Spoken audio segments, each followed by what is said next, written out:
Hey everyone, welcome back to my channel. In today's video, I want to talk to you about decluttering your fantasy self because this was a game changer for me when it came to decluttering and simplifying my life.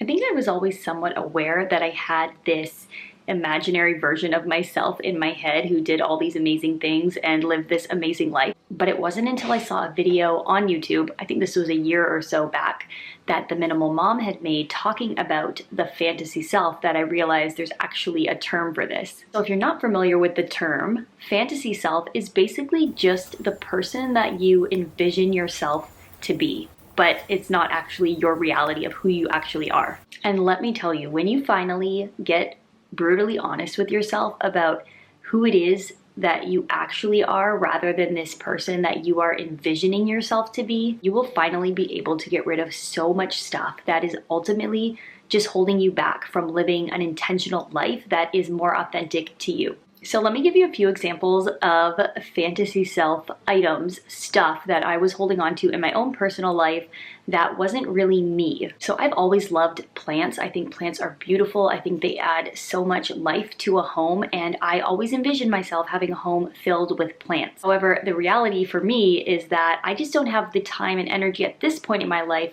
for plants to be a priority. I don't have that time to give to care for another living thing with 4 little kids in the house right now. It just isn't a practical reality for me. But I was convinced this is somebody I was gonna be. I was gonna be a plant person. And so I went out months and months ago and purchased a bunch of plants for my home. And while it did give me an initial sense of happiness because it looked so beautiful, it didn't take very long for me to realize that this is not something I can maintain. I can't give the attention to these plants that they need to thrive and do well in my home. And so I made the hard decision to declutter them and rehome them, give them to someone else. And it was kind of a sad thing to accept because I do love plants and it is still something that I hope to fill my home with at some point.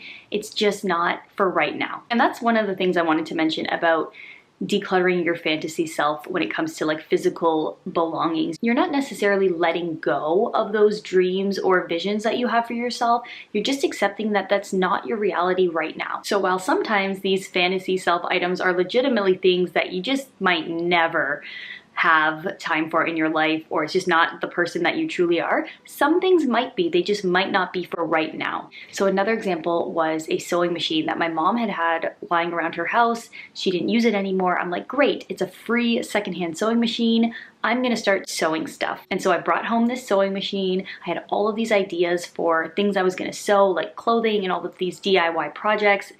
And after watching a bunch of YouTube videos trying to learn how to sew and, get the supplies and materials that I needed, I realized not only did I not have the time for this particular hobby right now, but it was gonna cost me a lot more money than I anticipated, and it just wasn't financially doable for me at the time. So I had 2 options. I could either hold on to this sewing machine for I don't know how long until at some point maybe I will have the time to sew all of these beautiful things that I had in my head, or I could donate it, sell it, pass it along to somebody else who could use it right now. And if in the future, one day, maybe a few years from now, I decide that, you know what, I have the time to learn to sew and I really want to do that right now, I can always purchase a sewing machine secondhand or find one from somebody maybe that I know to borrow, something like that. I just didn't want it sitting around my house making me feel guilty about the fact that I didn't have the time for it right now. And so kind of to tag along with this whole sewing machine example, I currently have my crochet supplies, like my crochet hooks and some yarn left over from my last project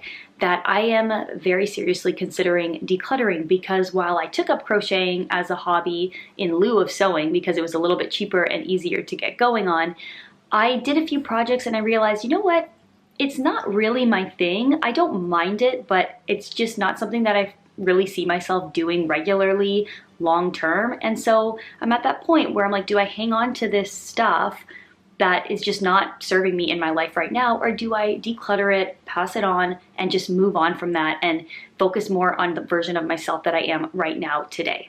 So I think it's time for me to say goodbye to my crochet stuff. Those are a few examples from my own personal life. If you have any examples of something that you're thinking of right now that is something you're hanging on to for your fantasy self, please let me know in the comments, because I'm very curious what other people kind of hang on to and things that they have a hard time decluttering because it is part of this fantasy self version of who you are. So make sure to share that with me down below. But like I said before, letting go of these fantasy self items is not about completely abandoning like any dreams or visions that you have for your life or for yourself. What it's ultimately about is embracing who you really are and making that space for you to be your authentic self. You're not constantly setting these unrealistic expectations for yourself or always giving in to like the societal pressures of maybe what you should be doing in your life right now. You can finally open yourself up to a life of authenticity and joy and real purpose. I heard or read this quote, and I cannot for the life of me remember who said it or where it was from,